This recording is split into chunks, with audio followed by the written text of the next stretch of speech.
നമസ്കാരം, മലയാളി വാർത്തയിലേക്ക് സ്വാഗതം.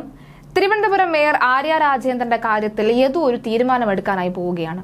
യദു രണ്ടും കൽപ്പിച്ച് ഹൈക്കോടതിയിലേക്ക് ചെല്ലുകയാണെന്ന വാർത്ത ഇതിനു മുന്നേ വന്നതാണ്.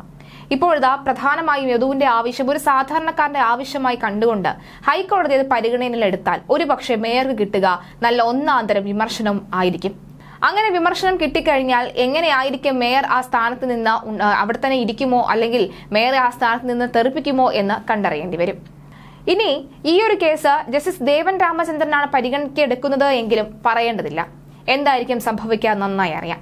സാധാരണക്കാർക്കൊപ്പവും നീതിയുടെ ഒപ്പവും നിൽക്കുന്ന ദേവൻ രാമചന്ദ്രൻ എന്തായാലും യദുവിനോടൊപ്പം നിൽക്കുമെന്ന കാര്യത്തിലും സംശയമില്ല. തിരുവനന്തപുരം മേയർ KSRTC ഡ്രൈവർ തർക്കത്തിൽ ഡ്രൈവർ യദു ഹൈക്കോടതിയിൽ ചെല്ലുന്നത് ഒന്നുകിൽ തിരിച്ചെടുക്കണം, അല്ലെങ്കിൽ പിരിച്ചുവിട്ടതായുള്ള അറിയിപ്പെങ്കിലും വരണം എന്നാവശ്യപ്പെട്ടുകൊണ്ടാണ്.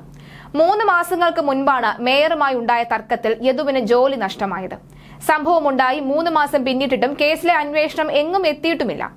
ഓവർടേക്ക് ചെയ്യാൻ അനുവദിക്കാതെ യദു അശ്ലീലാംഗ്യം കാണിച്ചു എന്ന് ആരോപിച്ചിട്ടാണ് ബസ് തടഞ്ഞു നിർത്തി മേയർ ആര്യ രാജേന്ദ്രനും ഭർത്താവ് സച്ചിൻ ദേവ് MLAയും ചോദ്യം ചെയ്യുന്ന ദൃശ്യങ്ങൾ പുറത്തു വന്നതോടുകൂടിയാണ് ഇരുകൂട്ടരും പരസ്പരം ആരോപണങ്ങളുമായി രംഗത്തെത്തിയത്. അശ്ലീലാംഗ്യം കാണിച്ച് മോശമായി പെരുമാറിയെന്ന മേയറുടെ പരാതിയിൽ കന്റോൺമെന്റ് പോലീസ് ആദ്യം കേസെടുത്തു. ബസ് തടഞ്ഞ് ഔദ്യോഗിക ജോലി തടസ്സപ്പെടുത്തിയെന്ന യദുവിന്റെ പരാതിയിൽ മ്യൂസിയം പോലീസും പിന്നീട് കോടതി നിർദ്ദേശപ്രകാരം കേസെടുത്തു. ഇതിനിടെയാണ് കേസിലെ നിർണായക തെളിവായ ബസ്സിനുള്ളിലെ CCTVയുടെ മെമ്മറി കാർഡ് കാണാനില്ല എന്ന വിവരം പുറത്തുവരുന്നത്. ഇതിന് തമ്പാനൂർ പോലീസ് കേസ് രജിസ്റ്റർ ചെയ്തിട്ടുമുണ്ട്. ആ കേസിലെ അന്വേഷണവും ഒന്നുമായിട്ടില്ല. താൽക്കാലിക ഡ്രൈവർ യദുവിനെ പിന്നെ KSRTCയും ജോലിക്ക് വിളിച്ചിട്ടില്ല. അച്ഛനും അമ്മയും 3 വയസ്സുള്ള കുഞ്ഞുമടക്കം കഴിയുന്ന കുടുംബം പട്ടിണിയിലാവുകയാണ്. ഇതോടുകൂടിയാണ് യദു ഹൈക്കോടതിയിൽ എത്തിയത്. താൽക്കാലിക ജോലിയാണെങ്കിലും സെക്യൂരിറ്റി ഡെപ്പോസിറ്റായി 10,000 രൂപ യദു KSRTCയിൽ നൽകിയിട്ടുണ്ട്. ഇത് തിരികെ നൽകി പിരിച്ചുവിടാത്തതിനാൽ മറ്റൊരു ജോലിക്ക് പോകാനും കഴിയില്ല എന്നതാണ് യദുവിന്റെ ഹർജിയിൽ പറയുന്നത്. അതേസമയം താൽക്കാലിക ജീവനക്കാരനായ യദുവിന് മറ്റൊരു ജോലിയിൽ പ്രവേശിക്കാൻ സാങ്കേതിക തടസ്സങ്ങളില്ലെന്നാണ് KSRTC വിശദീകരണം. അപ്പോഴും വിവാദത്തിന് ശേഷം എന്തുകൊണ്ട് യദുവിനെ തിരിച്ചു വിളിച്ചില്ല എന്നതിൽ കൃത്യമായ മറുപടിയുമില്ല. എന്തായാലും ഇക്കാര്യത്തിൽ ഹൈക്കോടതി ഇടപെടുമെന്ന കാര്യത്തിൽ യാതൊരു സംശയവും വേണ്ട.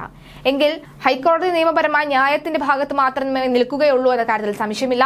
എന്തായാലും യദു തന്റെ ഹർജിയുമായി മുന്നോട്ട് പോകാൻ തന്നെയാണ് തീരുമാനിച്ചിരിക്കുന്നത്. ഇല്ലെങ്കിൽ താൻ പട്ടിണി സമരം നടത്തുമെന്നാണ് പറയുന്നത്.